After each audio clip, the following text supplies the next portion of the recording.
जय हिंद जय भारत। चलते हैं क्वेश्चन की ओर। पहला क्वेश्चन आपके सामने है, भारत में मुगल वंश का संस्थापक कौन था? भारत में मुगल वंश का संस्थापक कौन था? नहीं, पहला ऑप्शन है बाबर, दूसरा ऑप्शन आपके सामने हुमायूं, तीसरा ऑप्शन है सी नंबर अकबर, चौथा ऑप्शन डी नंबर आपका जहांगीर। तो भारत में मुगल वंश का संस्थापक कौन था? मुगल वंश का संस्थापक कौन था? बाबर था। आपका कौन था? बाबर। ऑप्शन नंबर ए हो जाएगा राइट आंसर। नहीं, मुगल वंश जो है नहीं, इसका संस्थापक कौन था? बाबर था। मुगल वंश जो है नहीं, इसका संस्थापक कौन थे? इसका नहीं, कौन था? आपका बाबर था। मुगल वंश का संस्थापक बाबर था। और बाबर जो है नहीं, मुगल वंश का स्थापना कितना में किए थे? 1526 में किए थे। कितना में किए थे भाई? याद रखिएगा डेट। नहीं, 1526 में किए थे। उस समय नहीं, पानीपत का प्रथम युद्ध हुआ था नहीं, और पानीपत का युद्ध बाबर मतलब जीत कर ये मुगल वंश का स्थापना किया था 1526 में। पानीपत का प्रथम युद्ध जो है उन्होंने जीत के, जिसके बाद किया था मुगल वंश का स्थापना बाबर 1526 में। नहीं, बाबर का पुत्र का नाम क्या है? हुमायूं। बाबर के बाद कौन शासन किए? नहीं, बाबर के बाद कौन सा शासक आए? हुमायूं। कौन आए? हुमायूं। हुमायूं के बाद आए शासक कौन? अकबर। कौन आए? अकबर।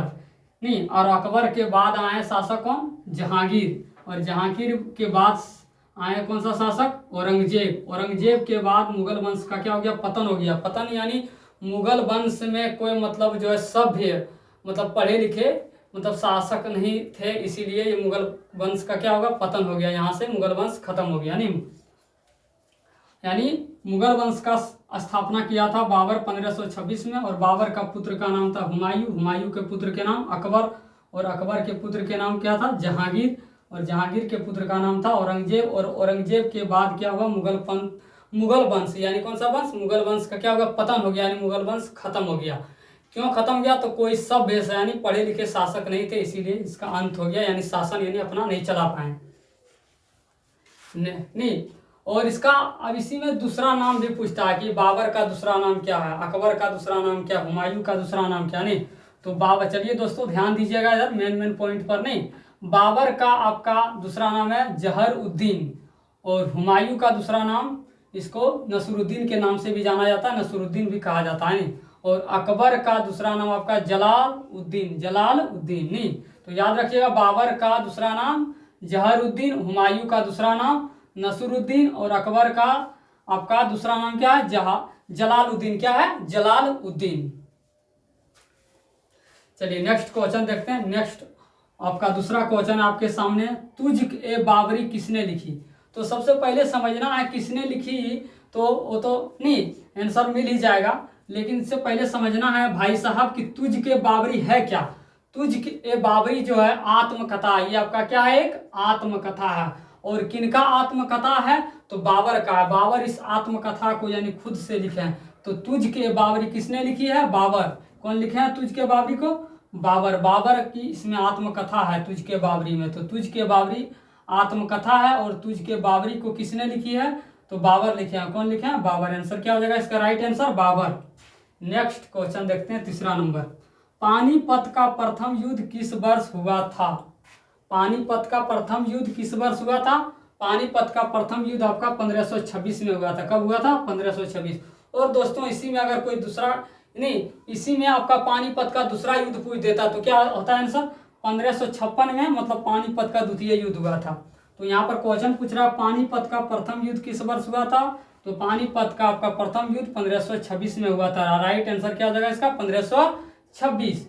और इसी में आपका पूछ देता, इसको ना पूछकर दूसरा पूछ देता, पानीपत का द्वितीय युद्ध किस वर्ष हुआ था? तो पानीपत का द्वितीय युद्ध आपका 1556 में हुआ था। 1556 में 56 में कौन सा युद्ध हुआ था? पानीपत का द्वितीय युद्ध भाई, तो ध्यान में रखिएगा आप लोग। और ये बहुत ही इंपॉर्टेंट और वीवीआई क्वेश्चन है। नहीं, वो अगर आप लोगों को समझ आए, नहीं मेरी बात पढ़ाने का तरीका समझ आए, तो लाइक सब्सक्राइब कर जरूर करें भाई। आप लोगों के लिए अच्छे अच्छे क्वेश्चन हम लाते रहेंगे हमेशा। तीसरा क्वेश्चन आपके सामने है, अकबर का संरक्षक बनकर किसने शासन किया?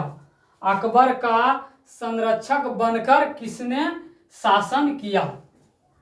तो आपका राइट आंसर इसका हो जाएगा भाई नहीं, बैरम खान। अकबर का संरक्षक, अकबर का क्या होता है नहीं, असमय यानी क्या हो जाता है, इसका मृत्यु हो जाता है। क्या होता है, मृत्यु हो जाता है। नहीं, अकबर का बोलते हैं नहीं, आपका हुमायूं का, किसका हो जाता है, हुमायूं। अकबर के पिता कौन थे, हुमायूं। तो हुमायूं का असमय मृत्यु हो जाता है और उसमें अकबर क्या रहता है, छोटा रहता है। क्या रहता है, छोटा रहता है। नहीं, तो बैरम खां यानी प्रधानमंत्री के पद पर रहकर क्या करता है, इसका मतलब जो है नहीं, संरक्षक बनकर इस क्या करता है, शासन करता है। नहीं, तो अकबर का संरक्षक बनकर किसने शासन किया, तो बैरम खां। नहीं, आंसर क्या हो जाएगा इसका राइट, बैरम खां।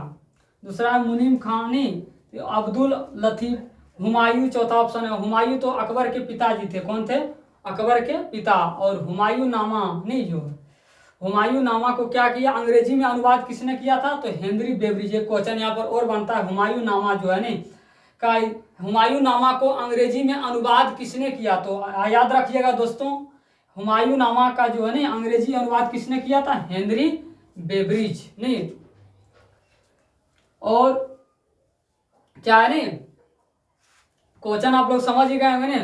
अकबर जो है ना, अकबर के कहने पर गुलबदन बेगम क्या की, अकबर के कहने पर गुलबदन बेगम ने हुमायूं नामा लिखी थी। किनके, हुमायूं नामा जो लिखे हैं, कौन लिखे हैं, अकबर लिखे हैं। हुमायूं नामा अकबर बोलते हैं ना, हुमायूं नामा कौन लिखे हैं, गुलबदन बेगम। कौन लिखे हैं, गुलबदन बेगम।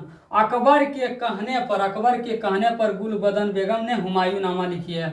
गुलबदन बेगम कौन है, हुमायूं की बहन। हुमायूं की कौन है, गुलबदन बेगम बहन है। नहीं, और अकबर के कहने पर ये क्या की है, गुलबदन बेगम हुमायूं नामा लिखी है। नहीं, तो दोस्तों अगर वीडियो अच्छा लगे तो लाइक सब्सक्राइब जरूर कीजिए, है ना। मिलते हैं नेक्स्ट वीडियो में, तब तक के लिए भाई जय हिंद जय भारत आप सभी को।